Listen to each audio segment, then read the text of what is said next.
Astarion is a character from Baldur's Gate 3, if you don't know, and is the second vampire spawn of his master Cazador. So in Astarion's Book of Hunger we get given a level 3 adventure and a level 12 adventure. I say adventure, it's more scenario. These are focused on an inn/tavern called the Rat's Run, which is where Astarion would hunt for victims to feed on for himself and his master. The text suggests lightly that the player's characters should be infamous around the seedy parts of town, but not necessarily evil. In addition to the adventures here, we get a table of 4 inspiring ideas that you can then base your sessions on. Well, these are kind of based on Astarion being the central character, but you twist as you see fit, don't you? So 1. Cazador's enemy, Celia, is picking off the Rat's Run's customers for herself, and food is now running scarce. So I guess Astarion's got to stop her from doing this. 2. Astarion believes that a gnome can craft a magical item that's really powerful to at least temporarily release him from Cazador's control. 3.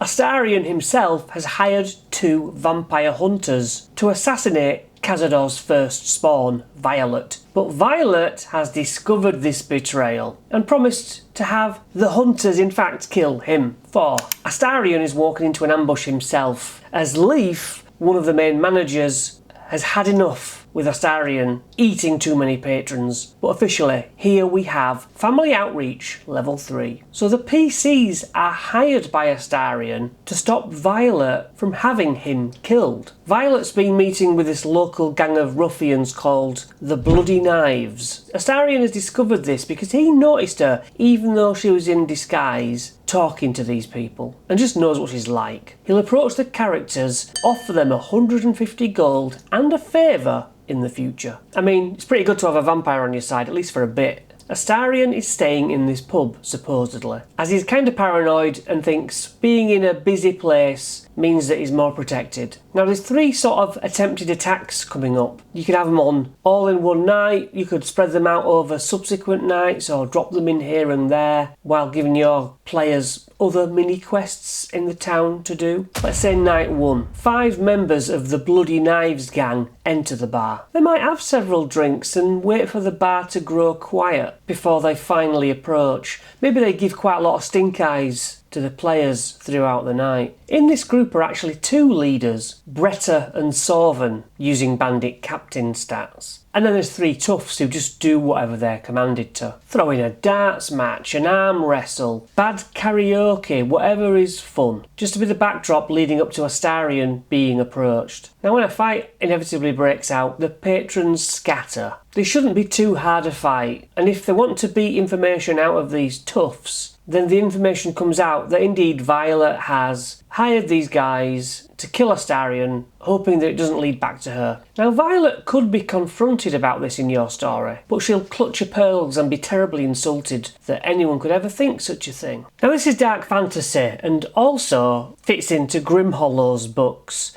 I found a grievous wounds table. Whenever you reduce to 0 hit points and inevitably get brought back, you can roll on this table. Permanent wound, internal bleeding, concussion, laceration, a deep wound, battered, sprained wrist, damaged eardrum, system shock, sprained ankle, and close call. These are all like little details that might be fun to add. Or you can go further and have permanent wounds. Lose an arm, lose a leg, have a scar, lose an eye. If we are running vampires that basically spread blood infection, why don't we put in diseases such as the weeping pox? Just brings the world to life a little bit more. In Grimhollow's Monster Grimoire, there are rules for curing vampirism if that's your thing. Basically the vampire's master has to be killed first, and then the spawn becomes stunned for a few moments. A remove curse spell can begin the process of ending the vampiric state. Even if successful, the former spawn then needs care and recovery time, along with more magical treatments to stave off the curse. It's a really cool book, you know, they've got dragonborn vampires and dwarf vampires, all stat blocks, and just loads of other cool stuff. If we lean into Van Richten's, we've even got the Vampire Mind Flayer. They are feral atrocities spawned from Mind Flayer tadpoles infected with vampirism. You're welcome.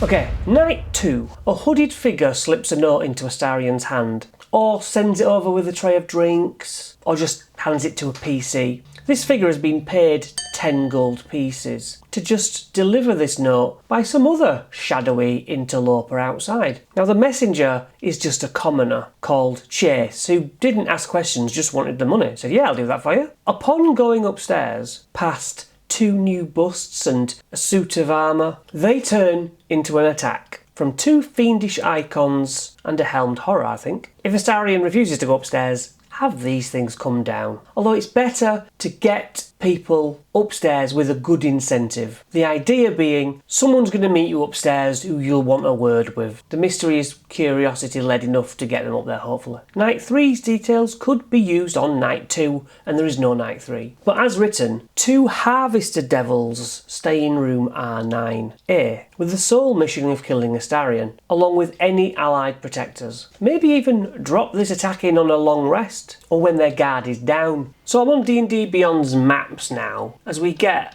the 2 levels of the inn. We've got the bandit captains, about 50 health, with a scimitar and a pistol. They can raise their AC by 2 with a reaction. We'll actually go through these map rooms later, but you've got Astarion here near the bar. Astarion is a vampire spawn, effectively. His health is nearly 100. He claws and bites and can dash and disengage. Yeah, helmed horror, 67 health, AC 20. Immune to 3 spells chosen by its creator, or DM. Makes 2 sword attacks. 2 harvester devils, HP 65. Attack rolls against the devil have disadvantage. Multi-attacks, Infernal Blade, Confounding Ray, Compelling Contract. 1 creature might end up stunned. Yeah, and you sort of plonk these somewhere on the top floor. These fiendish hosts. Fiendish host AC 16. Oh, they're really meaty. 135 on average. Health. Fiery claw attacks. Has the burning condition, I notice. So that has to be put out. Hellfire chain. Does command and darkness. Hellish rebuke, reaction. These are also among the enemies.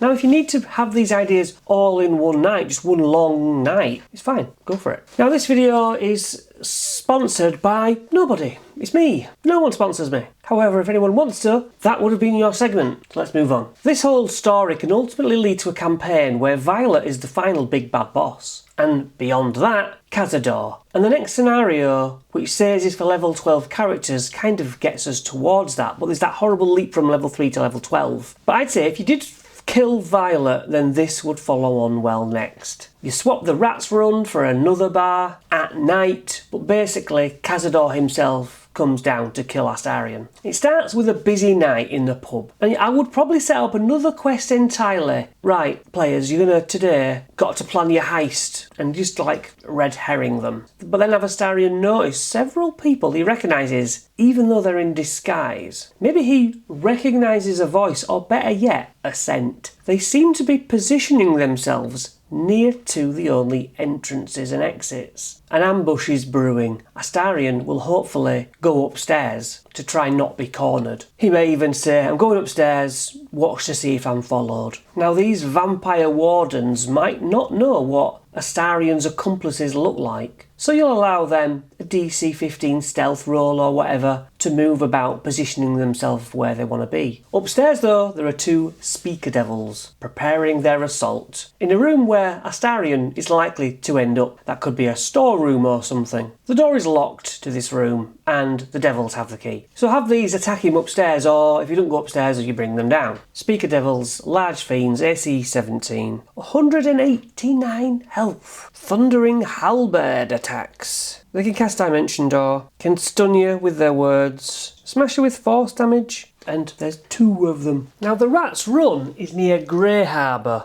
in Baldur's Gate, and therefore frequented by sailors. It is also run by ex-sailors, led by a stout woman called Rhaegra Clawcroft, who has a secret in her name, Claw. She's actually a Rakshasa, who eats problem patrons in shadowy back alleys. Am I lit weird? At Idama. Rhaegra was once a pirate captain who displayed herself as a tattooed tiefling. This is back in the day. Under Rhaegra is a Goliath with greeny eyes called Leaf. She was thrown out from her pirate crew for stealing from them. Now we have them. We also given 4 more NPCs to maybe use as patrons, to maybe use as management, whatever you want. But no law enforcement is allowed in this pub. If they get in, they're politely asked to leave. And for some background, Rhaegra actually answers to a shadowy higher up. Money that's made goes to her mob boss almost. Area 1. Is that better? Somewhat. There's a pair of double doors where 2 security guards supposedly watch the door, but especially at night. That's Fenrock and Deirdre. Damn. These 2 will try and quash any fights in the pub. Nautical equipment is the decor and the scrawlings on the walls from the sailors. Area 2. Behind the bar area you'll find Leaf, unless she's got her 2 bar staff running it. They're dwarves, Sarah and Grenda, who serve the ale, the rum, the whiskey to sailors who either drown their sorrows or plot their next quests. B. Leaf has an insider at these gaming tables, where 3 Dragonante is played along with other games. It's fun to play cards for real or roll some dice in person just to mimic these games. Fincus Berrybranch, the halfling, will pass on any gossip or things that he hears to Leaf. Area C. These are private rooms which have sliding doors for secrecy. You'll always find a gnome in one of them called Braig Littletoe, who runs his operation from this tavern. Braig knows everyone's dirty little secrets in the city, all the affairs, all the schemes, who's fencing what item, and maybe he's currently fencing an item too hot for even him to handle and he wants it moving. There's a quest giver there, ripe for sending your players out somewhere else. Now they could return an item or they could do a heist for him. It's time to run a Keys from the Golden Vault heist, or not. D. Guild members might be found doing business in this little corner area. There's an elegant Kenku called Roku Glimmerbeak, who acts as an independent witness to these deals, and he slowly sips on a single ale while munching through meat pies through the day. He is also the employee of a bigger guy, a mysterious higher-up guild master, and all the members around him are secretly hoping that word gets to this higher guild master so that that guy puts money into these guys. E. There's some shelter here from the beer swilling and the sea shanties where the pirate captains can just seal themselves away a little bit on these plush, comfy seats. Area 3. The kitchen has a long serving window where you can see into the kitchen and you'll see the orc cook. Why is it always an orc cook? He's called Biggles. Biggles runs 2 assistant cooks. Darius, a tiefling, Alexia, a human, and the third one I didn't tell you about, Philona, a dragonborn.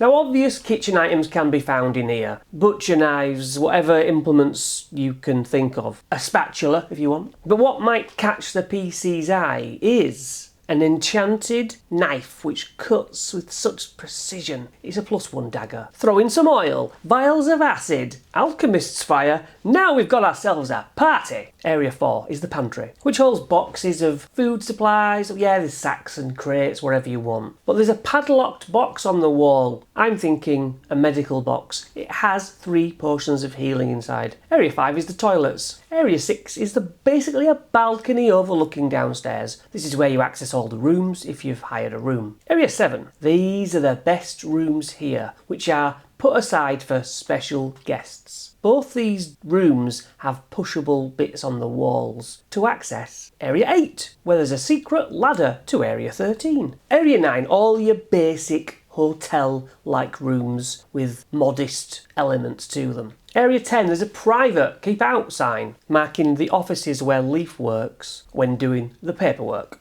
Inside a fancy desk's drawer, you can find a lockbox which contains coins, gems, scrolls, and a wand of fireballs. Swap out these items to what you want them to have. I would say you've got to bang a pirate map in there, surely. Then we hit the high seas with a Ghosts of Saltmarsh adventure, yeah? Or even that one in here, what's it called? Dragons of Najkia. They go off to an island on a sea vessel. Just makes sense. Area 11 is where Leaf lives. There's a locked drawer which holds 500 gold pieces and a potion of vitality. A good search might make them find the spiral staircase to 12. 12, a dusty attic of stolen goods and excess sailing junk filling this room. Now there's a massive pile of boxes. They all have sacks in them which are like labelled with letters of the alphabet. A good search in those flowery sacks will find basilisk scales. Now these belong to an assassin called Jera, who is paying for them to be fenced here until she finds the richest buyer. Area 13, this is the most secretive room of all. This is where people hide away from the law. It's small, it's hot, it stinks, but it's safe. Now Astarion, upon living, gives them a manual of gainful exercise, which when studied for 48 hours over the course of 6 days, broken up if necessary, this has the reader's constitution go up by 2, capping out at 30. No, they can't all huddle around it